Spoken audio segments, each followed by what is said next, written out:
Dr. Aris Thorne traced the fragmented reports on his screen, his brow furrowed in controlled concentration. A shared delusion, the initial assessment read, but the uniform gaps in memory across disparate crew members presented a puzzle far more intricate than simple mass hysteria. The vast, silent expanse of the engineering bay amplified Alara Vance's growing distress. Her hands hovered over a holographic console, fingers twitching, as if trying to grasp invisible threads of thought. "No, the power conduit routing for Sector Beta, it's just gone," she stammered, her voice laced with a frantic edge.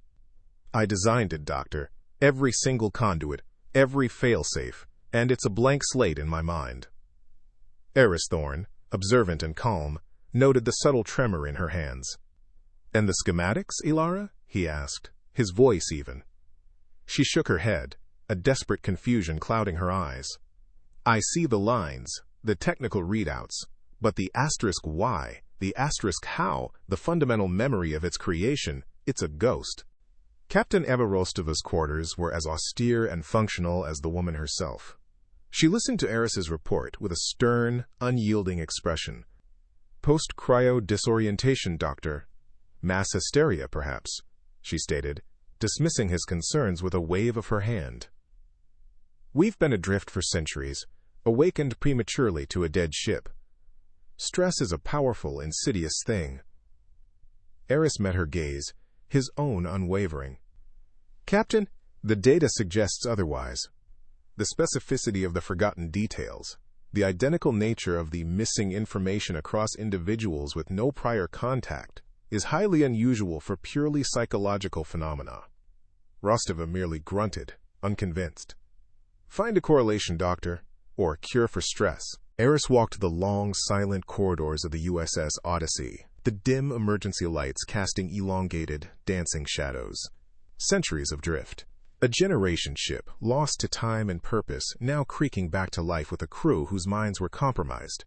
He considered the profound psychological impact of such an awakening. The abrupt shift from stasis to the vast, cold reality of a derelict vessel. Yet, the symptoms transcended mere disorientation. This was a precise erosion, not a general haze. The ship itself felt like a tomb, its silence echoing the growing blanks in its inhabitants. Memories. An intellectual challenge, yes, but one steeped in a pervasive, unsettling eeriness. Back in his personal research lab, surrounded by ancient data pads and holographic displays, Aris Thorne began his methodical analysis. Every anomaly had a logical root, every delusion a psychological trigger. His task was simply to find it, to peel back the layers of fear and confusion that seemed to cloud the awakened minds of the Odyssey. He cross-referenced crew profiles with historical cases of mass psychogenic illness, searching for patterns, for the familiar cadence of collective anxiety manifesting a shared illusion. His diagnostic process was rigorous, his confidence in its efficacy absolute. Whatever this was, his intellect would dissect it, isolate it, and ultimately understand it. The data points pulsed on the holographic display, a constellation of forgotten details that Aris Thorne had spent the last 3 nights meticulously collating. His lab, usually a sterile sanctuary of logical thought, now felt charged with an unsettling energy. He rubbed his temples, the hum of the ship's distant systems a quiet counterpoint to the insistent chatter of his internal analysis. He had expected the shared delusion to manifest as chaotic, subjective gaps, the hallmarks of mass hysteria or post-cryo stress. But the data defied that expectation. Crew members, entirely unrelated by social circle or work shifts, consistently reported the same lacunae, the exact layout of the hydroponics bay, the captain's pre-awakening briefing, even the specific details of the Odyssey's original mission parameters. It was the asterisk precision of the absence that troubled him. Too neat, too organized for the messy workings of the human psyche under duress. This wasn't a shared fantasy. It was a shared void, an orchestrated silence. What could possibly orchestrate such a thing? The sterile white walls of the medbay felt colder than usual. Alara Vance lay on a diagnostic bed, her eyes, once sharp with engineering schematics, now held a bewildered vacancy. "The conduits," she mumbled, her voice thin. Where do they go?" Aris's alarm spiked. Just yesterday, she had been struggling with the schematics. Now, She couldn't recall the purpose of basic ship systems. Her memory loss had accelerated drastically, consuming not just distant pasts but recent events. Even her own name seemed to momentarily elude her. Aris ran a gloved hand over her arm, ostensibly checking her vitals. That's when he noticed it. A peculiar, almost imperceptible shimmer beneath her skin, a faint iridescence that caught the dim medbay light. It was subtle, like the residue of an unseen film. But it was there. His initial diagnosis of psychological distress withered, replaced by a chilling new hypothesis. This wasn't stress. This was consuming. The ship's communal mess hall was quiet, almost eerily so, its tables gleaming under the infrequent emergency lights. Aris found Kale, the security chief, nursing a lukewarm nutrient paste. Kale, a man forged from pragmatism and hard edges, grunted a greeting. "Still chasing ghosts, Doc?" he asked without looking up. Aris decided on a direct approach. "Kale, have you noticed anything unusual beyond the memory issues?" Kale took a slow bite. "Everyone's a bit off, sure, but mostly it's the folk down in Sector Gamma. Maintenance and power conduit checks. They've been complaining about headaches, feeling disconnected, like their minds are elsewhere." Aris felt a jolt. Sector Gamma. He had noted a higher concentration of affected crew members whose workstations were in or near that rarely used section of the ship. A casual observation, but a terrifying pattern was beginning to emerge, like stars aligning in a dark sky. Sector Gamma was a labyrinth of maintenance conduits and access tunnels, normally bustling but now silent, save for the distant hum of machinery. The emergency lights here were particularly dim, casting long, wavering shadows that danced with Aris's cautious steps. A pervasive chill permeated the air, deeper than the general ship-wide coolness. He scanned the walls, the exposed conduits, the floor plates. There was a faint sheen to everything, a subtle, almost imperceptible shimmer that caught the scant light. It looked like ancient dust, perhaps cryoparticulate buildup, from centuries of drift. Aris dismissed it initially, a common sight on neglected derelicts. But as he ran his hand along a bulkhead, the shimmer felt different. Not powdery, but almost crystalline, clinging stubbornly to the metal. An uneasy prickle ran down his spine. The air felt heavy, as if something unseen was breathing in the dark. Back in his lab, the microscopic slide lay ready. Aris had carefully scraped a tiny sample from the shimmering wall in Sector Gamma, a minuscule speck, barely visible to the naked eye. He positioned it under the powerful electron microscope, adjusting the focus with a steady hand. The image resolved. Aris's breath hitched. It wasn't dust. It wasn't even an inert mineral. The screen displayed an intricate lattice of crystalline structures, impossibly delicate, yet undeniably organic. They pulsed with a faint, internal luminescence, their geometry too perfect, too complex to be anything but biological. He had never seen anything like it. Not in any xenobotanical database, not in any known biological classification. This wasn't a psychological delusion. This was alive. And it was growing. The truth wasn't psychological. It was alive. Aris Thorne's lab, once a sanctuary of theoretical psychology, now pulsed with the hum of biological analysis equipment. Holographic projections shimmered around him, displaying intricate molecular structures, genetic sequences, and energy signatures. He had spent the last 24 hours in a frantic, almost obsessive dive into the samples scraped from Sector Gamma. It was no dust, it was no mineral, it was alive. "Unidentified organism, classification pending," Aris murmured, the words echoing in the quiet space. The crystalline structures, impossibly intricate under the high-magnification electron microscope, were indeed organic. They exhibited a slow, almost imperceptible growth, expanding in a fractal pattern. His tests confirmed a unique bioluminescent property, a faint internal glow that intensified in the absence of light. And most disturbingly, initial metabolic assays indicated it consumed complex organic compounds, a predator on a microscopic scale. This was no psychological anomaly. This was biology, insidious and alien, thriving in the forgotten darkness of their century-long drift. The implications settled in his gut like a cold stone. It's alive, it's growing, and it's not supposed to be here. The scientific curiosity that had driven him for decades now mingled with a growing, unsettling apprehension. Aris stood in the medbay, the sterile air doing little to calm the tremor in his hand as he reviewed Ilara Vance's latest neural scans. The image on the screen was a detailed, three-dimensional map of her brain, a swirling nebula of neural pathways. But now, overlaid with the organic complexity, were faint, impossibly sharp crystalline patterns. They were tiny, barely visible, tracing delicate tendrils along the axons, nestled within the gray matter. His breath hitched. The patterns were identical to the fungus he'd found on the walls of Sector Gamma. Identical. It's not external. The realization struck him with the force of a physical blow. It's inside her. The shimmer on her skin, the vacant stare, the accelerating memory loss. It wasn't just affecting her mind from the outside. The fungus had breached. It had taken root. A cold dread seeped into his bones. This wasn't a delusion. It was an invasion. The crystal wasn't just on the walls. It was in their brains. His scientific detachment evaporated, replaced by a surge of pure, unadulterated horror.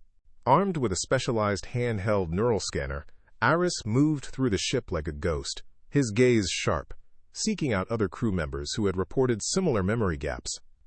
He made his interactions brief, casual, always ensuring his scanner passed discreetly over their temples or wrists.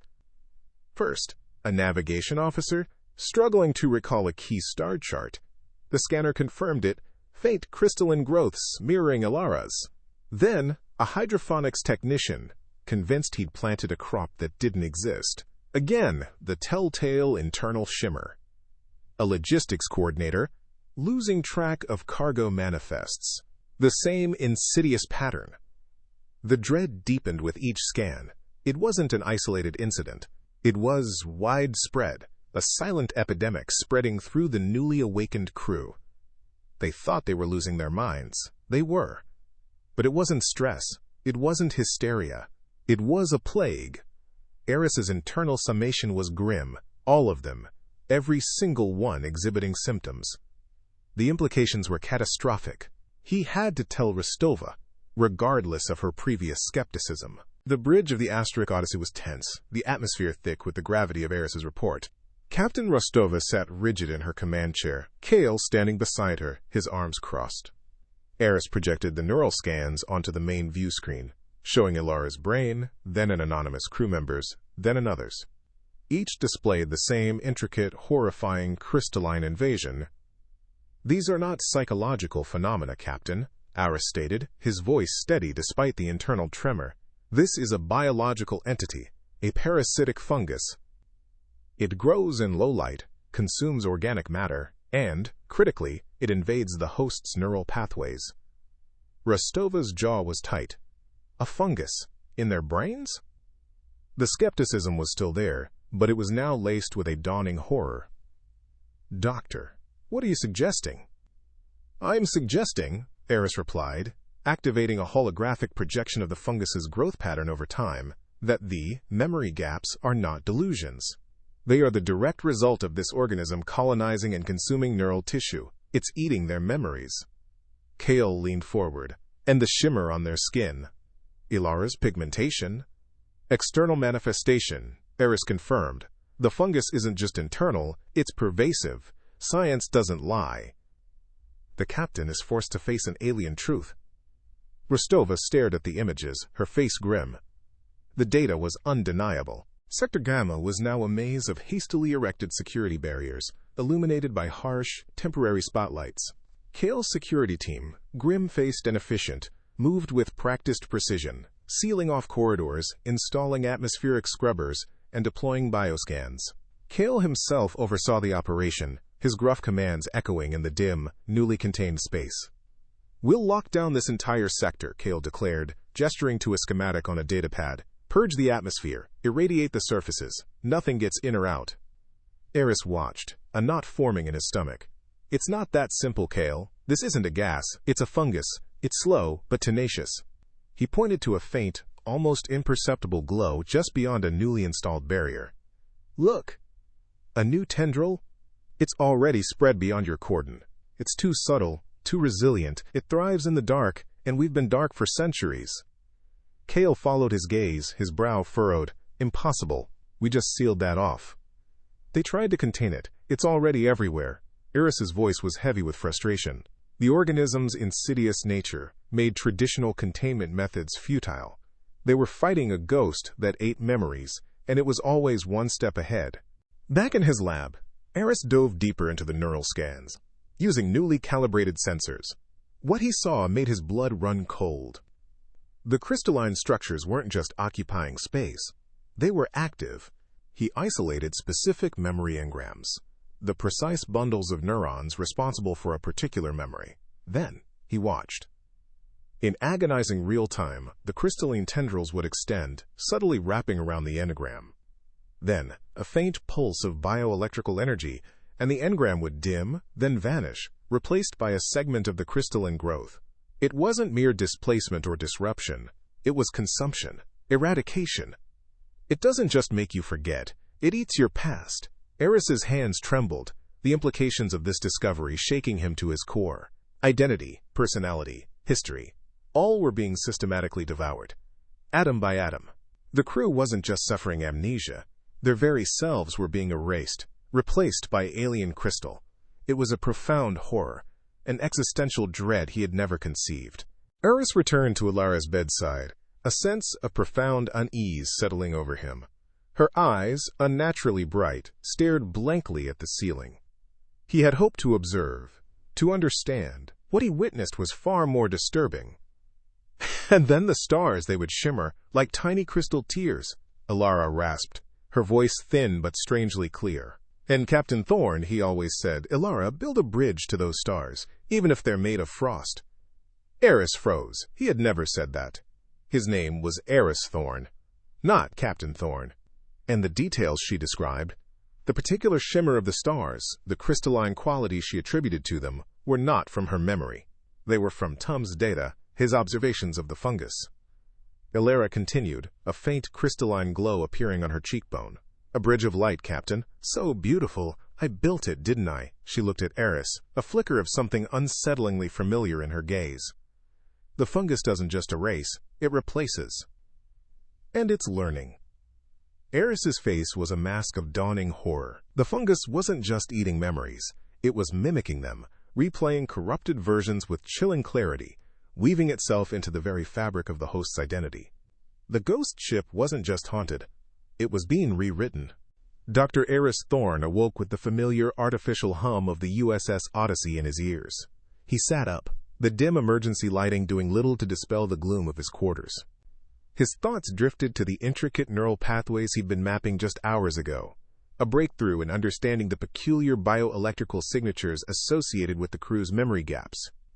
Yet, the precise details, the crucial next step, eluded him. He frowned, rubbing his temples.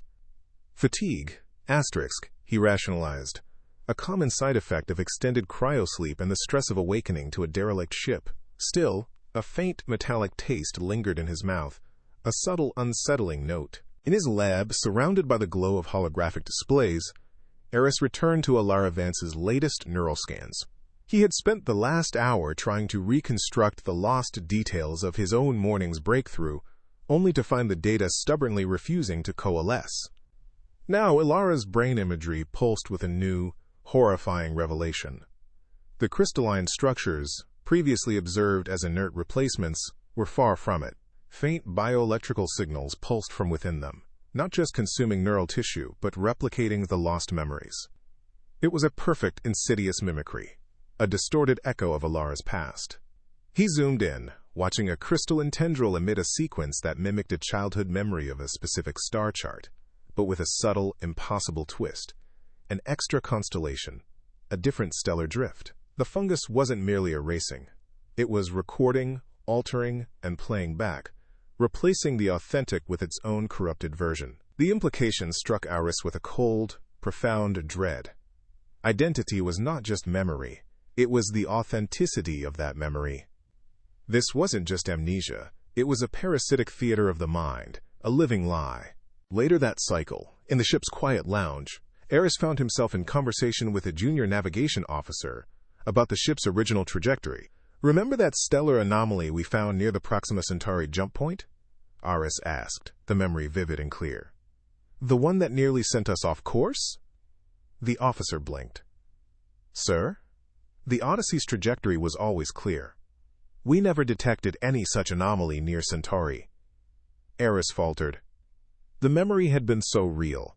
The flickering console, the frantic calculations, his own brief, sharp exchange with Captain Rostova. He could almost smell the ozone from the overloaded circuits, but it had never happened. He searched his internal logs, his mind racing. No, the officer was correct. The Odyssey's journey to Proxima Centauri had been uneventful. A cold wave of terror washed over him. His own mind, his fortress of logic, had just presented him with a complex, sensory-rich fabrication. The line between his self and the encroaching lie was blurring, dissolving. Aris stumbled back to his lab, his breath catching in his throat. He strapped himself into his personal med scanner, the cold embrace of the diagnostic apparatus, a stark contrast to the burning dread in his gut. The scanner hummed, bathing him in soft, analytical light. He called up the neural mapping. For a long, agonizing moment, he saw only the familiar, intricate network of his own brain. Then a faint, almost imperceptible shimmer, a delicate tracery of crystalline growth, no larger than a dust mote, nestled deep within his hippocampus, near the core of his memory function. And another. And another. Each one a tiny, beautiful, horrifying parasite. His hand, resting on the console, began to shake uncontrollably. The horror was palpable, a visceral punch to his scientific detachment. He was infected. His own mind, the very instrument of his investigation, was compromised. This is not just a disease of the ship, he thought. Kit is a disease of self. His identity, his past, his very consciousness, was being systematically dismantled, replaced by something alien and insidious. The prognosis was clear, undeniable. Death of the mind. His lab transformed from a place of methodical inquiry into a desperate war room. Data streams flickered across every surface. Ancient medical texts lay open next to cutting-edge neural algorithms. Aris moved with a frantic energy, his scientific detachment replaced by fierce primal self-preservation. He was no longer merely a psychologist. He was a patient, racing against an internal clock that ticked down his very existence. Every second was a memory lost, a piece of himself consumed. He pored over holographic models of the crystalline fungus, searching for a weakness, an Achilles heel in its bioelectrical signature. He had to find a cure, not for the crew, not for the mission, but for himself. Before his mind was consumed and replaced by the beautiful, terrifying mimicry that had claimed Alara and so many others. On the bridge, the crystalline growth was becoming more evident. A faint shimmer on the edges of consoles, a subtle glow in shadowed corners. Aris observed Captain Rostova during a routine report to the automated systems. Her voice, usually so firm, faltered. Navigation confirm. Standard jump sequence for Sector Delta. Her eyes darted, a momentary blankness in their depths. Aris saw it. The hesitation, the struggle. He also saw the faint, almost iridescent shimmer on the back of her hand as she gripped the command chair. The fungus was claiming her too. His earlier warnings, dismissed as psychological conjecture, were now manifesting as undeniable, physical decay. Rostova's mind, the very anchor of the Odyssey, was crumbling. Aris called Kale to his lab late that night. The security chief's face was etched with fatigue, but his gaze was still sharp, if a little unfocused. Aris projected his own neural scan onto a display, highlighting the encroaching crystalline patterns. "It's in me, Kale," he stated, his voice raw with an urgency he rarely allowed himself. Kale stared at the scan, then at Aris. "In you?" he grunted, a flicker of fear in his eyes, quickly masked by confusion. "But you're the doctor. You're supposed to fix this. How can it be an asterisk you?" He rubbed his temples, a gesture Aris had noted frequently among the infected. Kale still saw the threat as external, something to be contained with bulkheads and security teams. The personal implication, the idea that his own mind might be compromised, was a concept too abstract, too terrifying for him to fully grasp. Even as he himself struggled to recall the last time he'd seen his own family photo, Aris felt a profound isolation.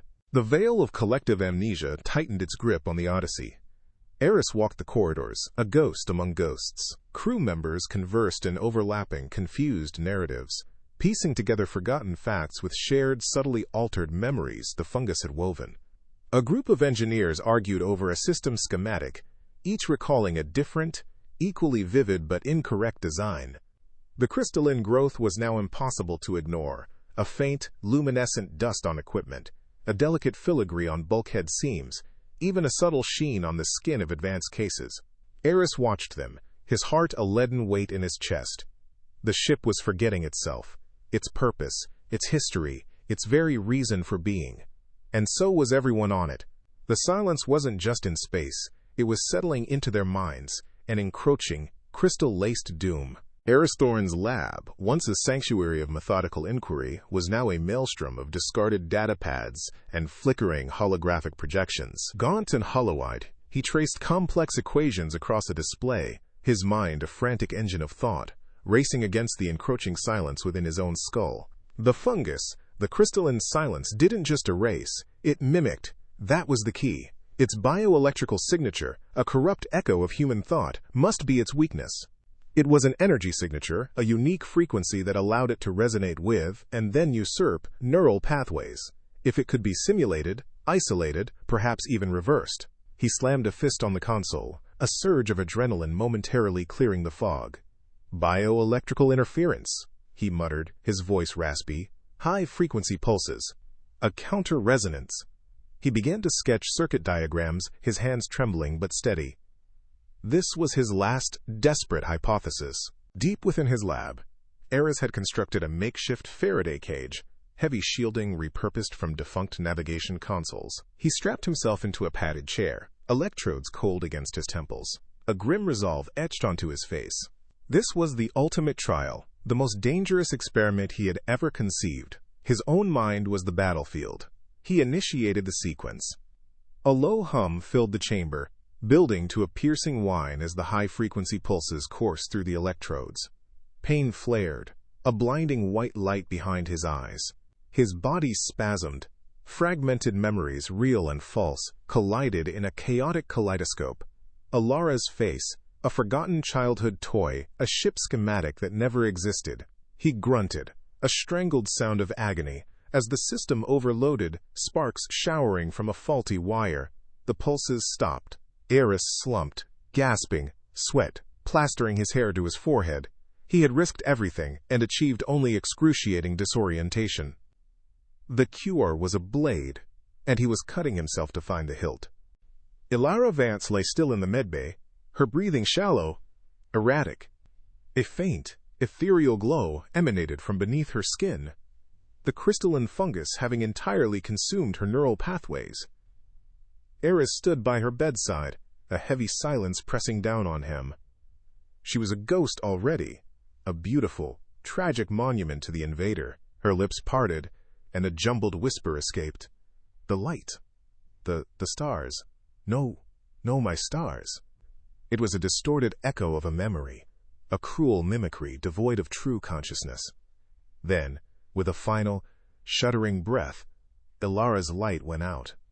Aris felt a cold, crushing weight in his chest, a stark reminder of his own dwindling time.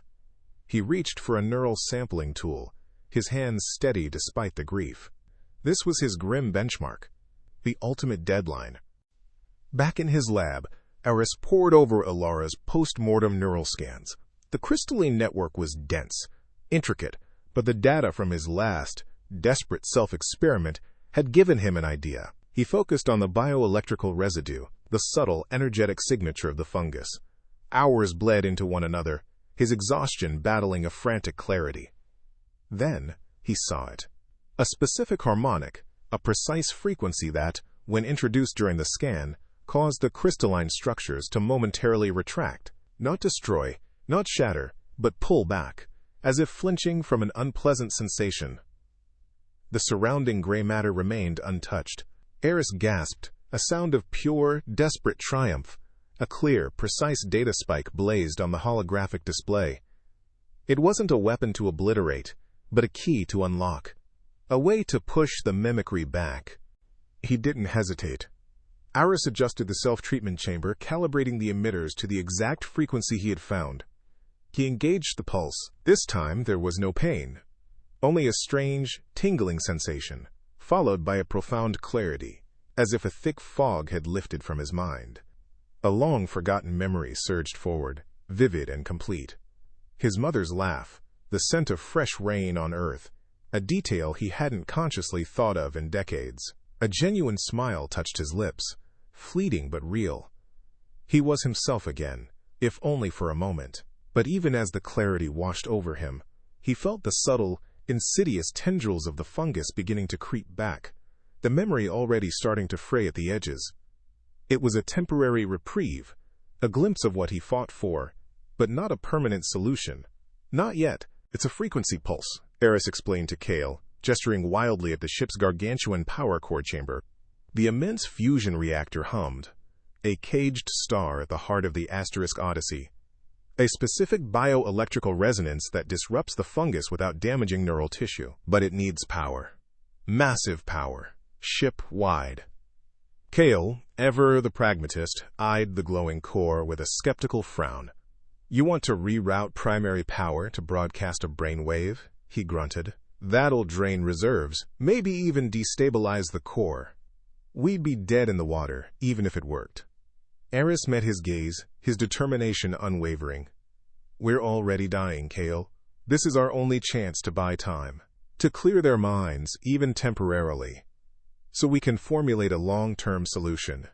It's a calculated risk, the biggest one we've ever taken. The bridge was a chilling tableau of crystalline infestation, the subtle glow of the fungus now visible across consoles and even the captain's chair. Aris presented his desperate plan to Captain Rostova. Her face was a mask of confusion, her eyes clouded, but as he spoke of the ship's core and the cleansing pulse, a flicker of her old fire returned.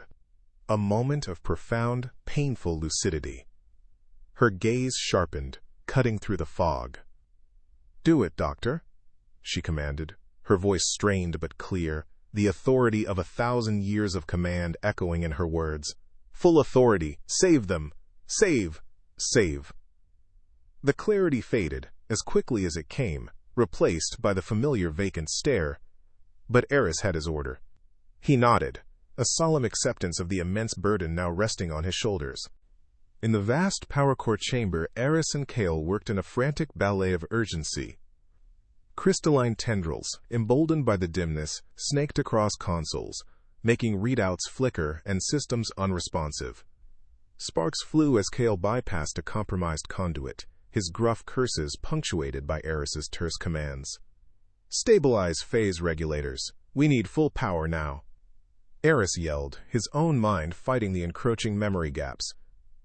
He struggled to recall a crucial calibration sequence, sweat blinding him. The fungus was actively resisting, attempting to sabotage their efforts from within the very systems they relied on. "Almost there." Kale grunted, his face grim, crystalline flecks visible on his own skin. "But the core's protesting. She's not built for this." One last chance. Could they activate the cure before they forgot how? The air in the power core chamber crackled, not just with the hum of raw energy, but with a palpable tension that seemed to vibrate in Aris Thorne's very bones. He stood before the reconfigured console, Kale at his side, both illuminated by the furious, contained glow of the ship's heart. Crystalline tendrils, though singed and shrunken from their desperate pre-pulse burn, still snaked across the floor, a constant reminder of the enemy they sought to purge. Aris drew a deep breath, the metallic tang of ozone filling his lungs, and met Kale's grim, determined gaze. "Initiating sequence," Aris said, his voice steady despite the tremor in his hands as he slammed his palm onto the activation plate. "Full spectrum purge, now." Kale's fingers danced across his own console, confirming the system lock.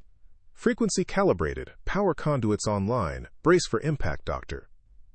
A low thrum began deep within the core, a sound that quickly escalated into a ship-shaking resonance. The entire USS Odyssey groaned, a metallic symphony of stress and sudden activity after centuries of silence. From the heart of the core, a blinding, shimmering wave of light erupted. Not a destructive flash, but a silent, expansive pulse that swept through the chamber, washing over Aris and Kale, momentarily eclipsing all else. It was a wave of pure, targeted energy, a desperate gamble against oblivion. The pulse surged through the Odyssey, a silent scream of bioelectrical energy. Throughout the vast, dormant ship, the crystalline fungus reacted.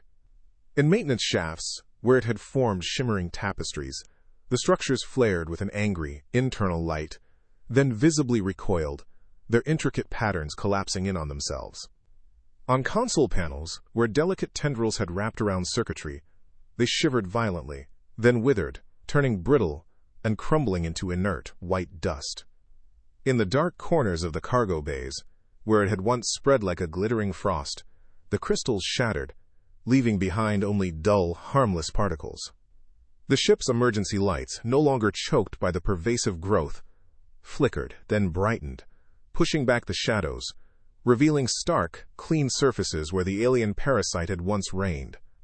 A pervasive, almost audible sigh seemed to sweep through the vessel, a fragile victory echoing in the sudden, eerie silence. On the bridge, the effect was immediate and profound. Captain Rostova, who had been staring blankly at an inert console, suddenly gasped, her hand flying to her temple. Around her, other crew members blinked, their eyes widening with a dawning, confused recognition. A low murmur spread through the room, fragmented exclamations, choked whispers. My hand," one crewman stammered, staring at his palm as if seeing it for the first time. The main thrusters," another whispered, his gaze snapping to a newly illuminated display. "They were offline?" Captain Rostova slowly lowered her hand. Her eyes, though still clouded with a deep weariness, now held a spark of the sharp intellect Aris remembered. She looked around the bridge, at the faces of her crew, then at her own trembling hands. The crystalline shimmer on her skin was gone, leaving behind only the faint, almost imperceptible discoloration. "What happened?" she asked, her voice raspy but clear.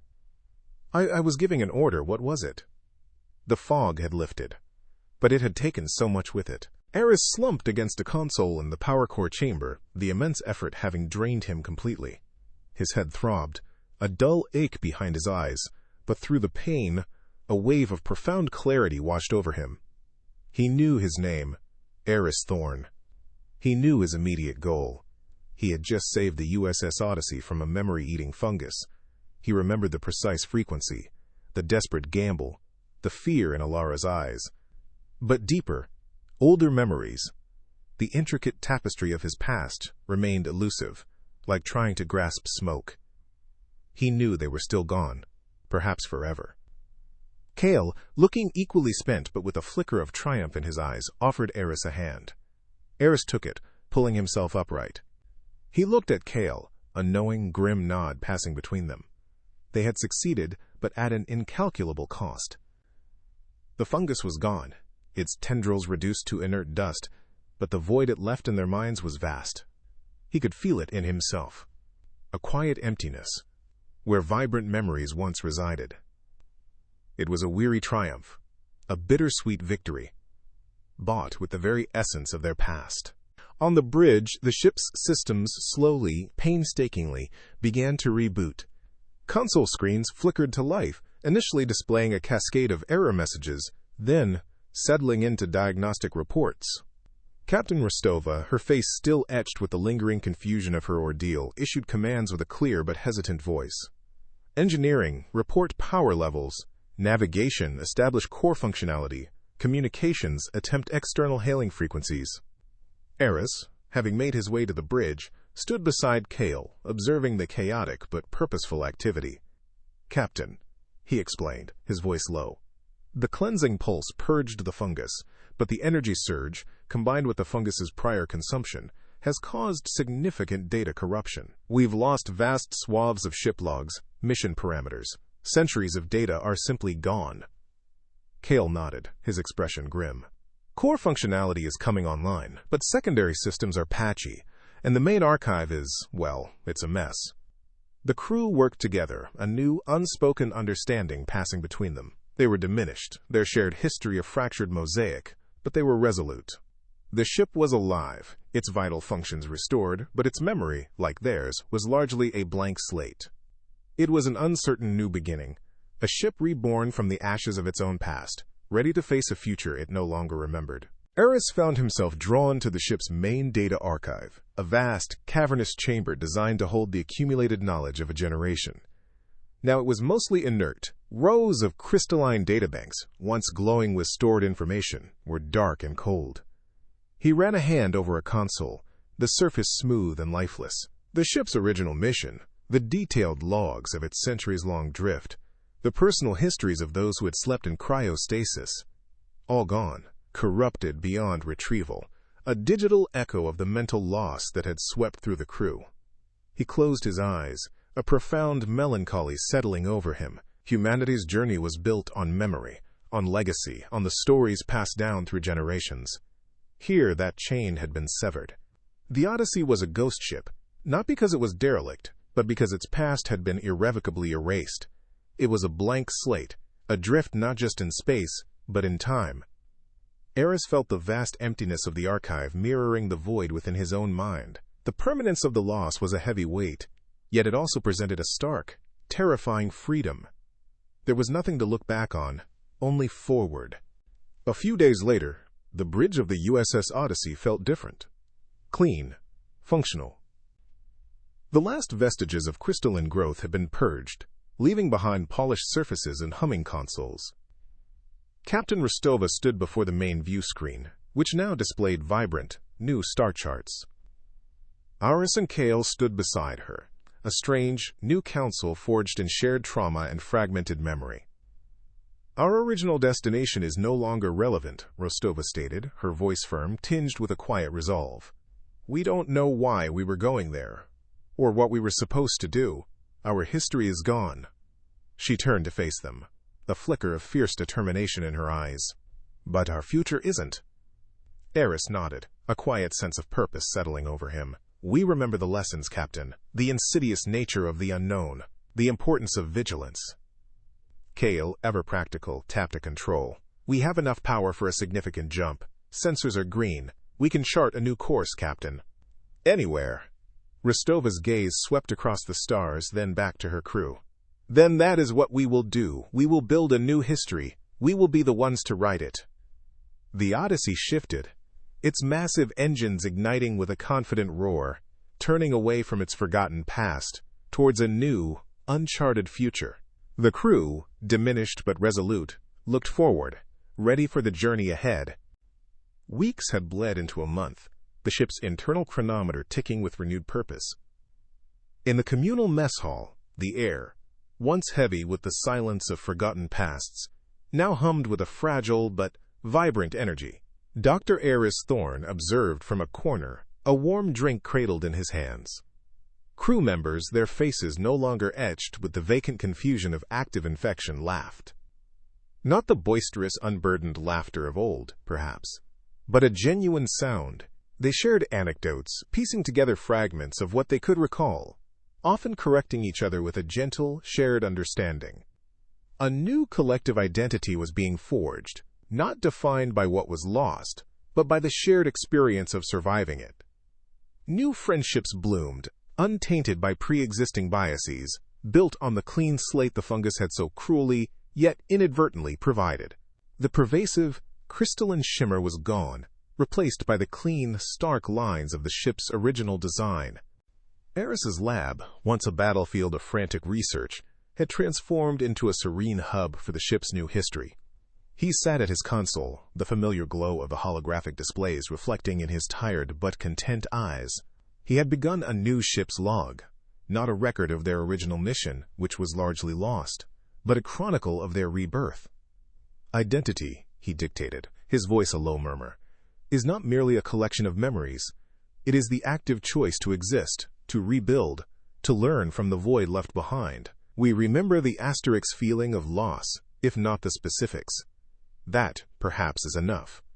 To acknowledge the past, even if it is a blank, and to define the present. He carefully penned a few lines in a physical journal, the tactile sensation a grounding anchor, before uploading the digital version to a pristine, newly formatted archive. His expression, once a mask of grim determination, held a serene acceptance. On the bridge, the view screen, now fully restored, displayed a swirling tapestry of uncharted stars. Captain Eva Rostova, her bearing as firm as ever, though her gaze occasionally held a fleeting, wistful quality, stood beside Cale. "Our original destination is irrelevant now," she stated, her voice clear and resonant. "The data is too corrupted, the purpose too distant." Cale nodded, his gruff features softened by a newfound practicality. "Agreed, Captain. We're a different crew on a different ship. Best to find a different path." With a final, decisive gesture, Rostova plotted a new course, her fingers dancing over the controls. The USS Odyssey, a ghost ship reborn, gracefully altered its trajectory, turning its prow towards an unknown sector of the galaxy. Stars streamed past, not as a path to a forgotten home, but as an invitation to a future unwritten. Deep within the ship, in a rarely checked maintenance shaft, a place where the emergency lights had never fully penetrated, a subtle change occurred. The pervasive darkness, a perfect breeding ground, held a secret. A single, minuscule crystalline tendril, almost invisible to the naked eye, began to extend from a forgotten crevice. It shimmered with an almost imperceptible bioluminescence, a faint, quiet click, echoing in the oppressive silence as it slowly, incrementally, grew.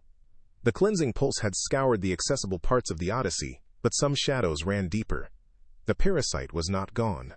It was merely dormant, waiting for the light to fade, for vigilance to wane, for memories to grow fragile once more. Aris stood in his lab, the soft glow of his console illuminating his face as he gazed out at the vast, indifferent tapestry of stars. The journey had stripped them bare, leaving an indelible mark on their minds and souls.